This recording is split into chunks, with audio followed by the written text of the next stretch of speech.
জোর করে দীপাকে দিয়ে ডিভোর্স পেপারে সাইন করানোর পর সেনগুপ্ত বাড়ি ফিরেই রুডিকে ধরে ফেলল প্রবীণবাবু।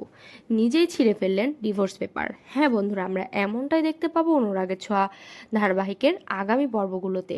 জন্মাষ্টমীর অনুষ্ঠানে দীপা সূর্যকে দোলনায় বসিয়ে যখন সেনগুপ্ত বাড়ির সবাই দীপা সূর্যকে দোল দেয়, ঠিক সেই মুহূর্তে সুযোগ বুঝে রুডি সূর্যকে একটি বিষাক্ত ইঞ্জেকশন দিয়ে অসুস্থ করে দেয়, যেটা প্রবীণবাবুর নজরে পড়ে। প্রবীণবাবু ভেবে নেয় দীপাই একমাত্র সূর্যের অসুস্থের কারণ।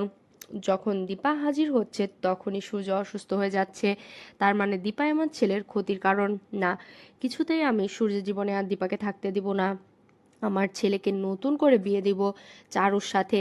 প্রবীণবাবুর মাথায় যথারীতি সূর্যের সাথে চারুর বিয়ে দেওয়ার বিষয়টা ঢুকে যায়।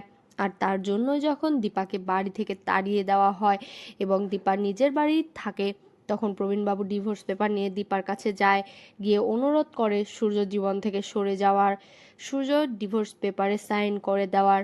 প্রবীণবাবু দীপাকে এমনভাবে প্যাচে ফেলে এবং ইমোশনালভাবে ব্ল্যাকমেল করে যে বাধ্য হয়ে দীপা ওই ডিভোর্স পেপারে সাইন করে দিতে চোখের জল ফেলে এবং প্রবীণবাবুকে বলে, ঠিক আছে বাবা, আমি সাইন করে দিচ্ছি, কিন্তু এই সম্পর্কে আপনি এভাবে ভাঙতে পারবেন না। আমার বিশ্বাস আমি সত্যিটা খুব শীঘ্রই জানতে পারবো, আর সেদিন আপনি নিজেই আপনার বড় ছেলের দায়িত্বে আমার হাতে তুলে দিবেন। ডিভোর্স পেপারে সই করে দেওয়ার পর ওই পেপারটা নিয়ে প্রবীণবাবু বাড়ি ফিরে যায়।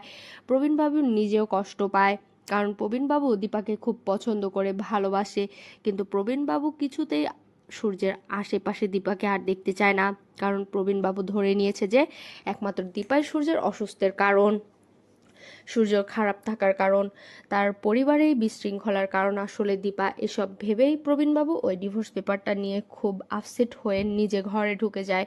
আর ঠিক তখনই ওই ডরথি ঘরের আশপাশ দিয়ে যেতে থাকে। প্রবীণবাবু দেখতে পায় যে দরজাটা একটুখানি খোলা, ঘরের মধ্যে আলো জ্বলছে এবং কেউ কথা বলছে ফোনে। কার সাথে কথা বলছে আর ডরথি এভাবে কথা বলছে, গলার স্বরটা কেমন অন্যরকম লাগছে। এই ঘরে ডরথি থাকে কিন্তু গলার স্বরটা কেন পুরুষের মতন লাগছে, কে আছে ওই ঘরে? প্রবীণবাবু ওই দিকে দেখার চেষ্টা করে এবং দেখতে পায় অন্য কেউ নয়, আসলে এটা পুরুষ মানুষ। ডরথি আসলে একজন পুরুষ মানুষ, সেটা দেখতে পেয়ে চমকে যায় প্রবীণবাবু এবং বুঝতে পারে ছদ্মবেশে রয়েছে, কিন্তু কে? ওর গলার স্বরটা যেন চেনা চেনা লাগছে, ভালো করে বুঝতে পারছে না কে। ও বোঝার চেষ্টা করে প্রবীণবাবু।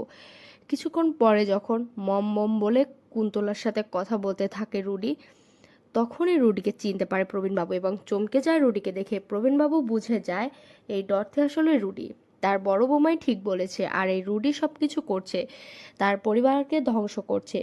প্রচণ্ড ক্ষেপে যায় প্রবীণবাবু এবং ডিভোর্স পেপার ছিলে ফেলে, টুকরো টুকরো করে ফেলে এবং দীপার কাছে আবার ছুটে যায় তার ছেলে ও পরিবারকে রক্ষা করতে। তো বন্ধুরা, তোমরা এটাই তো চাও, এভাবে যেন রুডিকে চিনতে পারে প্রবীণবাবু এবং ডিভোর্স পেপারটা নিজে হাতে ছিঁড়ে ফেলে। কমেন্টে জানাতে ভুলো না, আর আমাদের চ্যানেলটি সাবস্ক্রাইব করতে আমাদের